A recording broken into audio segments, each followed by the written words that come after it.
Някога дали си изпадал в сънна парализа? Аз съм психолог Катерина Матеева и сега ще ти разкажа малко повече информация относно това. Сънната парализа е състояние, което може да се получи както при заспиване, така и при събуждане. Тоест, ти се събуждаш и не можеш да се движиш, не можеш да говориш, не можеш абсолютно нищо да правиш, единствено можеш да си мърдаш очите. Това се дължи на факта, че мозъкът се събужда, а тялото все още е в парализа, което е нормално да се случва по време на фазата на бързо движение на очите на съня или фаза REM.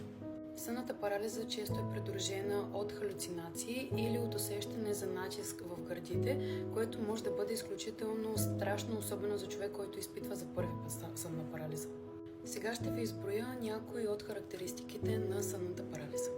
Първо, не можеш да се движиш, т.е. ти си напълно в съзнание, но просто не можеш да се движиш. Второто нещо